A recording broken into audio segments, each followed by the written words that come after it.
Sorry to cut out so suddenly there. I'm still getting used to some of the technology. It seems like if I go over 20 minutes or so in the video, over 25 minutes, the screen like kind of blanks out on me. So I'll try to keep the videos a little shorter and break them up a little more. We were talking about the reserve list, and I was going over some of my own reserve list cards. So let's keep going. Here's another copy of Donate. I talked about this earlier. Here's Lightning Dragon in Urza's card. All dragons may see play. Dragons are pretty popular. I know a lot of people that collect every dragon, just want one of each dragon.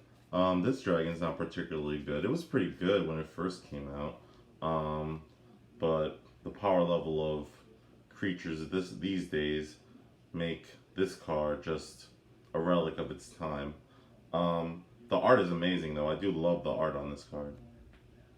Reparations. Mark Rosewater has said that Reparations is the flavor text on Reparations is his favorite in the game, and it says, "Sorry, I burned down your village. Here's some gold." I mean, the flavor text does fit the name of the card, Reparations, and the card is actually quite good. Whenever target opponent casts a spell that targets you or a creature you control, you may draw a card. So this is a repeatable card draw. So this is very good in Commander, actually. This is definitely a card I expect will only ever climb in value from now on. I don't think this card is gonna go down from. This is from Mirage. Here's another Legends card. This one is in pretty good condition. Gosta Dirk. It's another legendary gold card from Legends, and it's just a 4/4 4, 5, 6, 7 mana, 2 blue, 2 white, and 3 anything.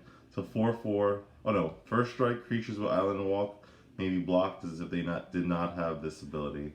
So this effect is not worth the cost. This is not worth 7 mana. However, these cards continue to rise in price. They are legendary. They can never be reprinted. Yes, they can be commanders. Maybe there's something we don't know in Commander Legends that will make some of these older legends from Legends better cards. But I don't know. I don't think so. Maybe. Another Legends legendary creature. This one's in 3 colors. Naya, red, green, white, and then 1 of anything. It's a 3/2, and all your green creatures gain +0/+2. Maybe in some sort of walls deck or toughness matters deck. This might see play. It can be a commander. It's better than some of the other legends from Legends. So there's that. And then in the back I have a spiritual sanctuary. I don't really have anything to say about that. Benthic Djinn. Pretty terrible. Pretty terrible. It is a Djinn though. Dwarven Sea Clan. This is Homelands. Not a good card.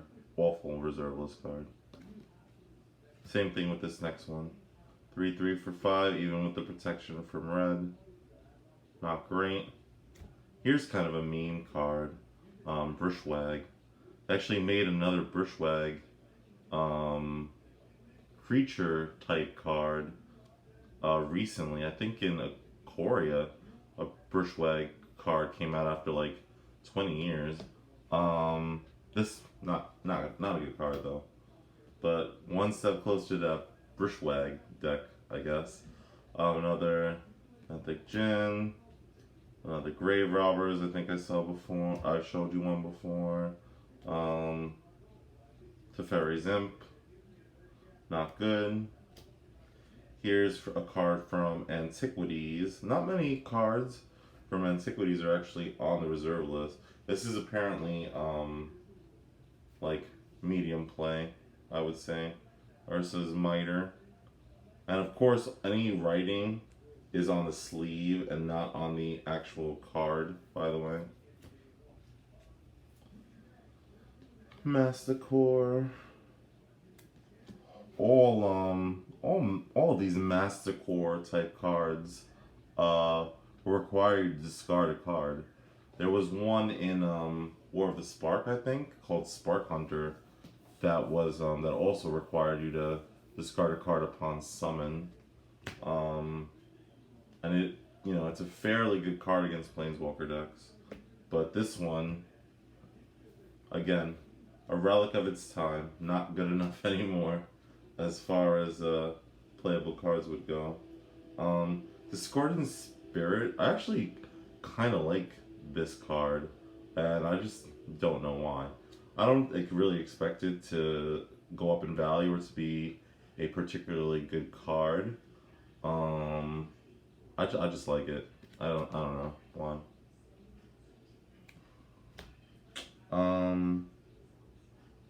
Interesting. Sustaining Spirit. I think any card that can save you from death is worth looking at and having at least one in your collection. This gives what, like Shroud isn't have non-creature artifacts cannot be the. Yeah, this card like gives Shroud like a version of Shroud to your artifacts as long as they're not creatures. It's decent. I can see this getting played in a commander deck that uses a lot of artifacts but doesn't use many artifact creatures. If such a deck exists, that would also use white. Here's Energy Vortex, a reserve list card. A blue card that does damage. You would be surprised how many blue cards dealt damage early on in the game. This is one example. The next card I've actually won the game with, Reflect Damage. I have a red-white like damage manipulation deck that uses a bunch of these Boros cards that reflect or reverse damage. It uses a bunch of Holy Day white fog effects, and then it uses effects that red effects that double damage, and some white effects that half damage. And this is one of the cards in that deck, so I've won the game using this card. So I wouldn't underestimate it. A card that's very similar in the same colors, but is actually a better card is a Deflecting Palm. Don't underestimate this one either. This can win the game for you out of nowhere. Next card, Phyrexian Tribute. Well, black can destroy enchantments now, which I think is kind of weird, because for how long, 25 years, black basically wasn't able to touch enchantments, and all of a sudden it got a pretty good spell that can target enchantments and destroy them directly at the cost of life. And I just don't think black should be getting an ability like that. I think one of the enchantment's defining attributes nowadays is that it couldn't be destroyed by red or black, really. It couldn't be touched by those two colors. Enchantments and artifacts are becoming closer and closer to being basically the same card type every day. Now we have colored artifacts in a lot of too many sets. So we have colored artifacts, and the reason they gave is because they can't properly balance colorless artifacts, as proven by some of the Marauding blocks and Kaladesh, and I guess proven by the constant bans in Standard. And that was a tangent, because this card does not destroy enchantments at all. In fact, it destroys artifacts. But now I just want to bring up the fact that black can destroy enchantments now, because now you can have a mono black deck that both destroys enchantments and artifacts, kind of negating one of black's weaknesses, which is that it can't destroy either of those two types. But now black can destroy enchantments, and here's a black card that can destroy artifacts. You may have to sacrifice 2 creatures to do it. Considering this is one of the only black cards that can destroy artifacts, it's worth it. And considering black is also the color that probably most wants you to sacrifice your own creatures, I couldn't fault you for running it in a black commander deck if you are constantly facing artifacts. Okay, here's Exorcist from the dark. Destroys a black creature.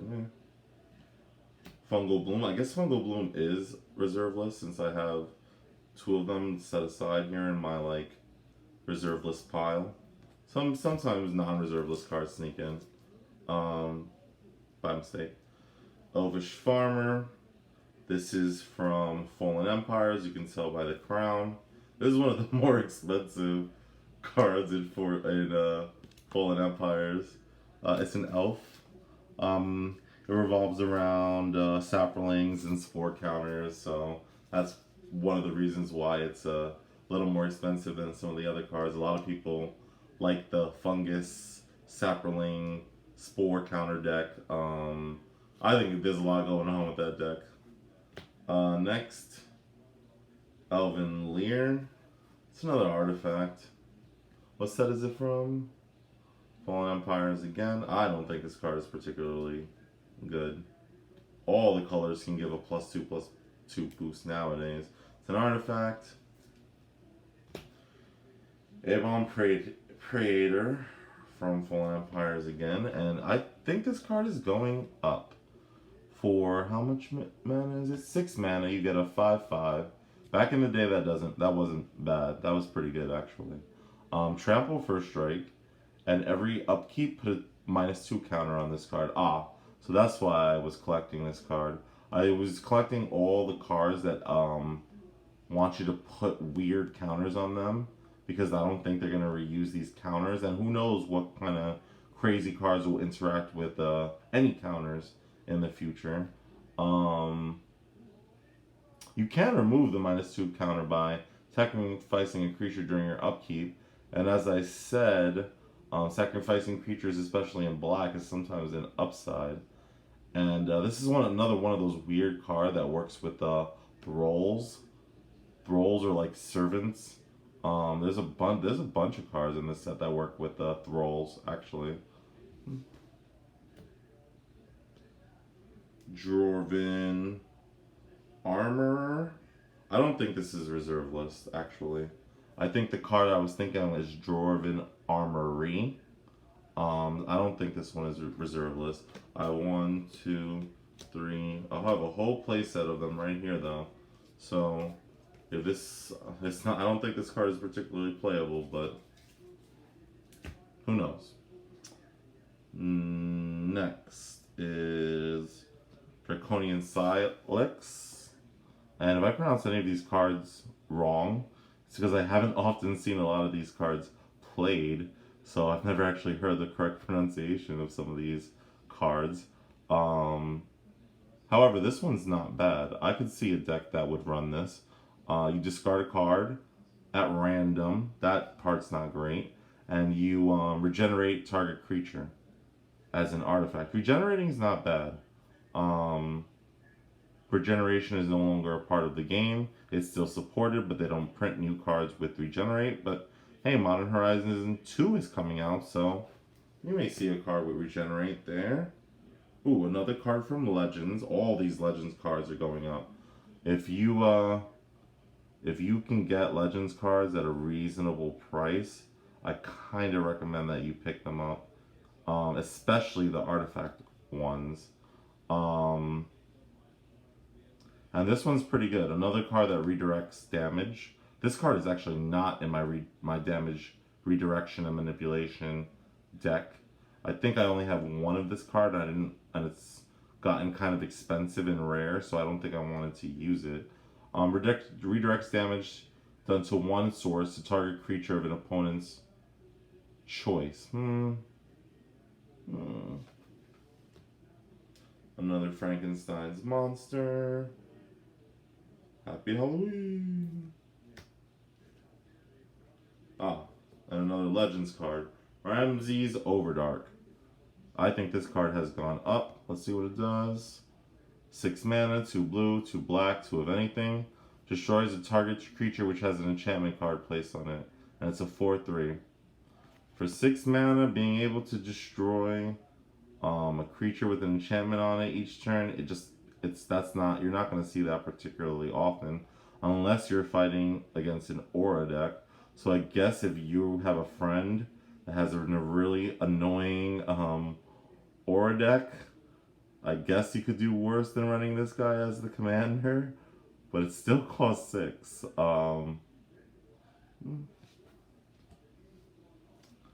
Life Matrix. Another artifact card that allows you to regenerate, but the cost here is pretty high. Still, maybe some sort of use for it.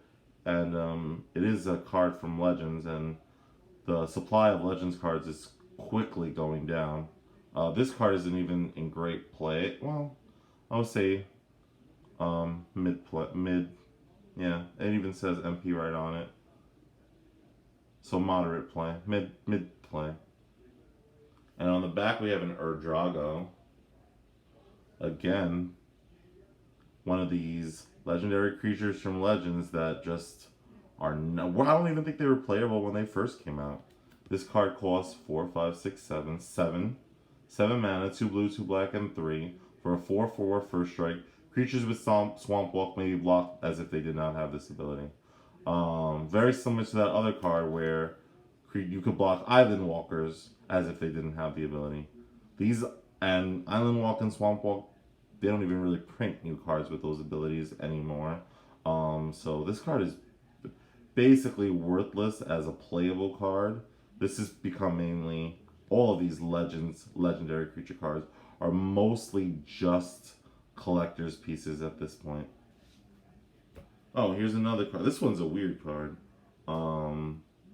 That I know is going up in value. That I've seen the price just keep climbing on this card. And it's interesting. It turns a plains basically into a source that's colorless. So instead of the plains producing white, until the end of the game, it only produces one colorless, and you have to use counters to represent it. So this card is strange. You use counters to turn a plains into a colorless land source. Weird. And on the back, I'm sure you already saw it. It's another one of those legendary creatures from Legends that's essentially worthless. This one is the green-white one. 2 green, 2 white, and 3 of anything for a 3/6. Well, at least it has 6 toughness. That's not bad. Tap. It does 3 damage to target attacking or blocking creature. So, nope. Wouldn't play this. Oh, well now here's a very, very playable card. I think this is probably one of the strongest cards in all of Magic, and it has a ton of combos.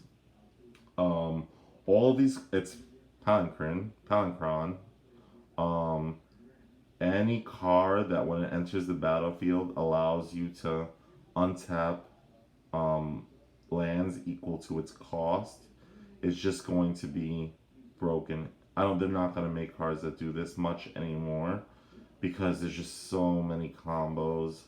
And especially that you can return this to your hand and then play it again means you can generate like infinite mana with this card. So I know this part. I got this card when it was maybe less than $20, and I know now the price of this card has definitely increased. Ooh, I switched my camera there for a second. You saw my workout bike and some of the posters I have up on the other side of my wall. These are just like comics and other things, lower value comics that I like to put up. She's one of my favorite characters, Dark Phoenix. Big fan of Marvel, big fan of the X-Men. And I actually do hope that one day they do a crossover with Marvel and Magic the Gathering. Marvel is actually partnered with Hasbro. Hasbro owns the rights, I believe, to produce toys, action figures for Marvel. Not sure if they own the rights to also produce like cards, but I would love to see that crossover. Morphling, classic, classic card. Not as good as it used to be, but still, this art inspired so many copies of it. The Ling cycle. There's a cycle in all 5 colors that end in Ling. This is Morphling. The black one was, I think, Endling.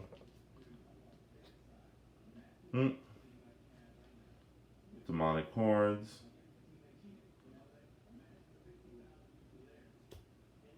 I don't really have much to say about that card. Jovial Evil. Not bad. I mean, if white was better in Commander, this card would be better, right? Beast Walkers. This card is terrible. Absolutely terrible. I don't even know what it does. What does it do? Banding? No one knows what banding does. And that's the only ability. And it's activated banding. Horrible. This is a card that I wouldn't be surprised if it goes down in value, even though it's a reserve list. I know I said that none of them would ever really go down in value, but maybe this one. This one's pretty bad. I have one. Here's another one. Laren Gargoyle. Not good. Not worth talking about. Nothing really to talk about. Oh, I forgot about this card. Another white card that takes control of something of your opponents. And this is why sometimes sacrifice effects, especially sacrifice effects that cost 0 mana, are pretty good, because you can use cards that temporarily steal and then sacrifice your opponent's creature, which you currently control. I showed you Preacher earlier in the last video. White doesn't do this, so take a look at these cards more than once. Here is Master of the Hunt. And I'm trying to remember like what the Wolves token, like I'm trying to remember if the token it produces counts as a wolf. For the wolf tribal effects. And I can't remember, so if you do remember, tell me in the comments. But this card is not bad. Oh, here's another card that is going up in price. Hibis of the Scale. Any card that really says something about dragons, that interacts with dragons, is probably going to go up over time. Dragons are like the most popular card type in the game, and this takes control of a dragon. A lot of commander decks, a lot of decks play dragons. At least 1 or 2. There are whole decks that just play nothing but dragons, and this card can be used as your commander. So if you have a friend in your group who just can't stop playing dragons, maybe he plays that 5-color dragon deck that reduces the cost of all your dragons by 1. This would be a pretty good counter to it. Okay, I have 2 of the next card. Hakeem Lore Weaver. And I had to read the card. I don't even know what this does. Okay, it works with auras. So you can put auras directly from your graveyard onto this legendary creature. But if it already has an aura, you can't do it. But you can destroy all auras attached to this card so that you can get the one that you want back from your graveyard. This is pretty good. I gotta say, getting back any aura from your graveyard is decent. Maybe not in mono blue, but there is that Eldrazi Conscription, which is an 8 mana aura that would work really well in a deck based on this guy as your legendary commander. So not bad. Okay, here's Discordant Spirit. I just like this card, so I do collect. Discordant Spirit. Ooh. So I think I'm just gonna show. I have um, way more reserve list cards that I haven't even shown you guys yet. This is just one. This is just one. Oh no, that's not. There you go. See, and most of these are reserve lists, and this is just one box. I have many reserve list cards. Here's another box that I'll show you, full of reserve lists, and here is another. I'll probably do a few more, and these are all full of reserve list cards. Some of them are ones that I've already shown you. I'll try to focus on some reserve list cards that I haven't shown you yet in future videos.